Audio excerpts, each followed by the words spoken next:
Bismillahirrahmanirrahim. Assalamualaikum warahmatullahi wabarakatuh. Innal hamdalillah nahmaduhu wa nasta'inuhu wa nastaghfiruh wa na'udzu billahi min shururi anfusina wa min sayyiati a'malina. May yahdihillahu fala mudilla lahu wa may yudlil fala hadiya lahu. Asyhadu an la ilaha illallah wahdahu la syarika lahu wa asyhadu anna Muhammadan abduhu wa rasuluh. Allahumma salli wa sallim wa barik ala nabiyyina Muhammad wa ala alihi wa sahbihi ajma'in. Usikum wa iyaya nafsi bitaqwallah faqad fazal muttaqun. Allahumma anfa'na bima 'allamtana wa 'allimna ma yanfa'una wa zidna ilma. Amma ba'd. Ayyuhal ikhwatul kiram, kembali lagi di dalam renungan Ramadan. Pada kesempatan ini kita akan mengkaji beberapa ayat di dalam surah An-Naba di awal juz 30.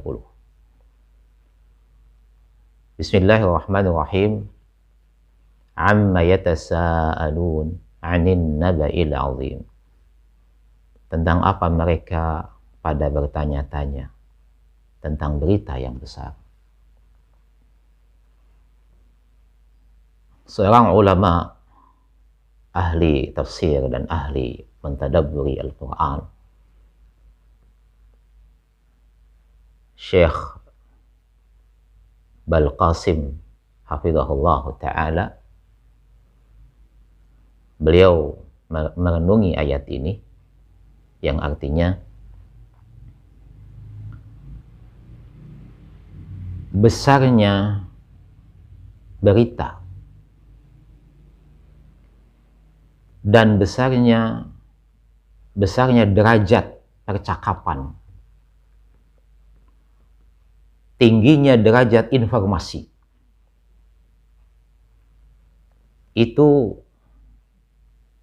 dilihat dari apakah percakapan, pembahasan, atau berita atau informasi yang ada itu apakah ada hubungannya dengan wahyu Al-Quran dan As-Sunnah serta urusannya dengan negeri akhirat. Apabila informasi, berita, percakapan, pembahasan, pengkajian tentang urusan wahyu, tentang Al-Quran dan As-Sunnah, dan tentang negeri akhirat, maka disebut informasi yang besar. Itu berarti segala bentuk informasi yang ada, percakapan, pembahasan, pengkajian yang ada, yang tidak ada hubungan dengan Al-Quranul Karim, tidak ada hubungan dengan As-Sunnatun Nabawiyah, tidak ada hubungan dengan negeri akhirat, disebut berita-berita yang kecil. Oleh karena itu, ayyuhal ikhwatul kiram, kita sebagai kaum muslimin mari bersama-sama mengupayakan agar pembahasan-pembahasan kita, informasi-informasi yang kita bahas selalu berhubungan dengan wahyu, selalu berhubungan dengan negeri akhirat, sehingga akan menjadi informasi dan berita dan pembahasan yang kuat, akan menjadi informasi yang aktual, menjadi berita yang hangat, karena di dalamnya dibahas tentang Al-Quran dan As-Sunnah, dibahas tentang bagaimana supaya kita semuanya bisa selamat di negeri akhirat kelak. Memang selama kita membahas masalah-masalah yang hubungannya dengan dunia, yang tidak ada hubungannya dengan negeri akhirat, tidak ada hubungannya dengan wahyu, akan terasa hampa.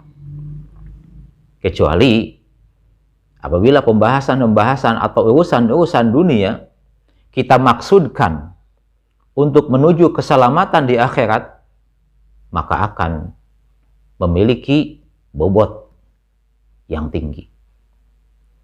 Oleh karena itu, mari kita bersama-sama bagaimana caranya untuk menjadikan informasi yang ada, berita yang ada, percakapan kita, pembahasan kita dalam segala hal selalu ada hubungannya dengan wahyu, selalu ada hubungannya dengan negeri akhirat. Selanjutnya, sebagian ulama yang lain juga merenungi, menghayati ayat ini tentang berita yang besar. Sebuah informasi atau sebuah kitab yang menjelaskan tentang berbagai masalah apapun,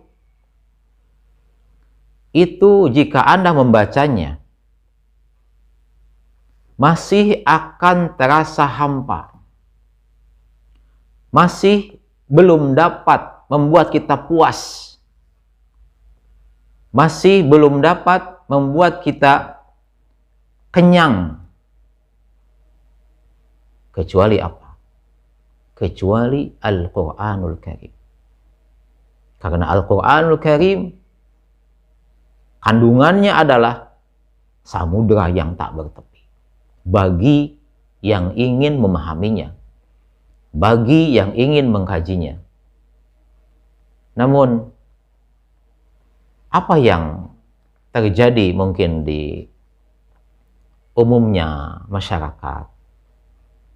Apakah khususnya kaum muslimin lebih mengutamakan mengkaji isi kandungan Al-Quranul Karim yang di dalamnya terdapat lautan ilmu yang tak bertepi, atau pada umumnya manusia lebih mengutamakan mengkaji kitab-kitab yang lain atau pembahasan-pembahasan yang lain yang sudah barang tentu tidak akan memuaskan dirinya.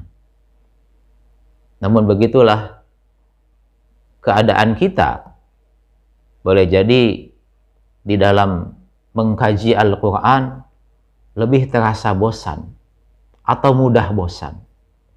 Berbeda mungkin jika kita mengkaji kitab-kitab yang lain selain Al-Quranul Karim, atau selain yang ada hubungannya dengan Al-Quranul Karim, selain yang ada hubungannya dengan As-Sunnatun Nabawiyah. Mungkin pada merasa